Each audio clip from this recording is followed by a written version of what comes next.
I'm going to show you how I make my miniature dollhouse bread. It's one of the simplest things to make in miniature, especially if you have the right ingredients. I like to use Sculpey Ultralight. It's a super soft clay, and in fact it almost has the same consistency as unbaked bread dough. It's very soft and squishy. It looks like marshmallow. You can make little marshmallows with this stuff here.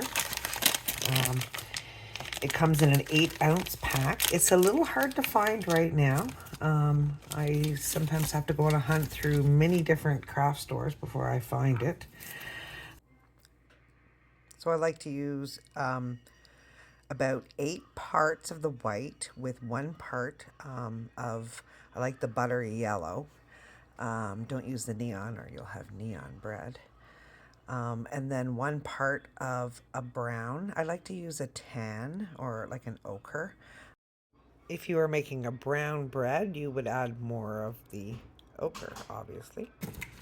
And what you want is, if you're going to make white bread, you want sort of like the same color as what unbaked bread dough would be. And you can see I pre-mixed this little spot here.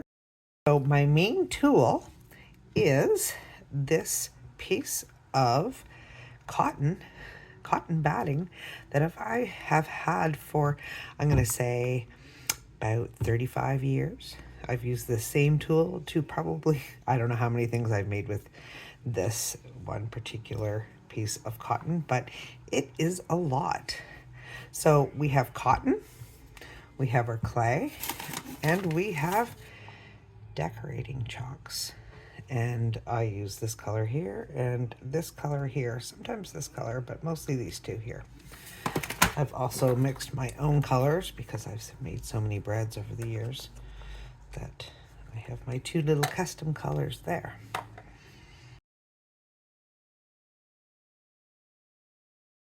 So what we want to do is take, for a 1/12 scale size bread, you want to take about I'm going to say a grape size piece and roll it and shape it into, let's do a French bread.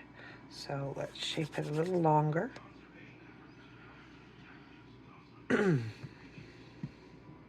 I like to take my piece of cotton, and on the big center piece here, I like to press it down, and it gives it sort of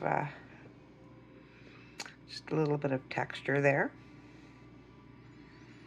And then I take one of the pieces here closer to the end, and I twist it, and I carefully make the indents of the bread. Oops. Let's see if I can zoom this in. Not very good with this camera. And then I take my paintbrush and the chalks. Oops, I'll show you which color. I use this color first, and I gently brush over the top.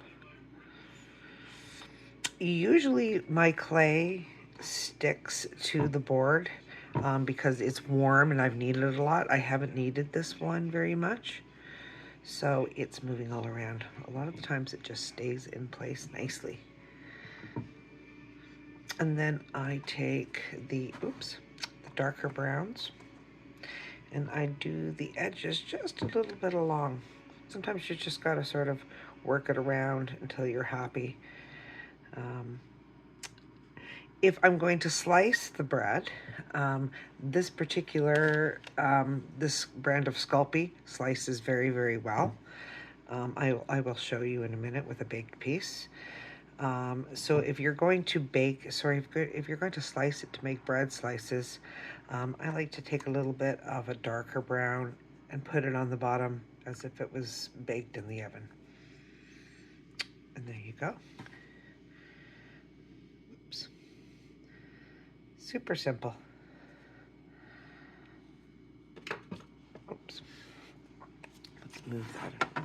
Whoa. just crashed my chalk. Another method or another style of bread you will see often is super simple. Make it not so much as long as a French loaf. Oops, stick it down. I take texture, and then I take a fairly thick part and I do it right in the middle.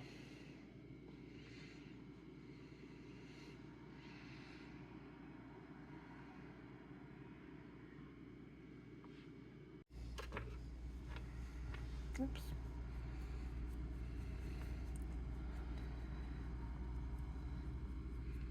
And after it's baked in the oven, you can glaze it if you want. I used to always glaze them.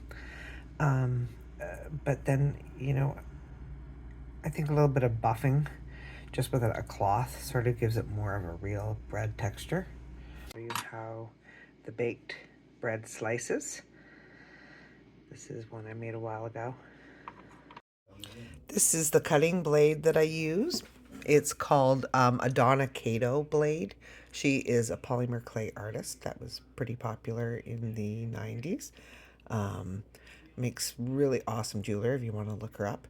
This blade needs a little bit of sharpening, but it's a really good tool. I like to heat up the breads before I slice them. It makes them just a little bit easier, but they will slice without being heated up. Don't use a microwave. Always use an oven. Never microwave your polymer clay. This blade isn't very sharp right now, so I don't know how it's going to do, but let's just give it a try. You slice it just like you would real bread.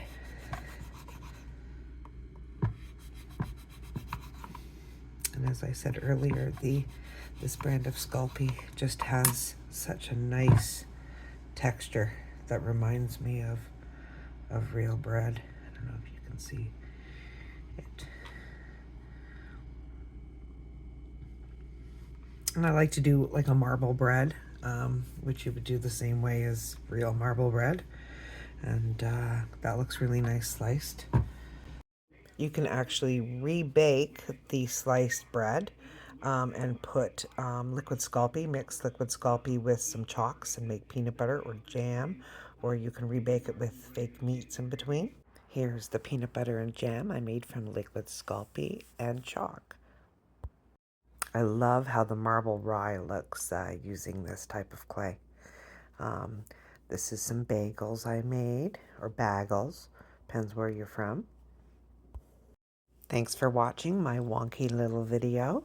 You can follow me on Instagram at Susie's Minis, and on TikTok, I'm Redwood Retro. Thanks for watching.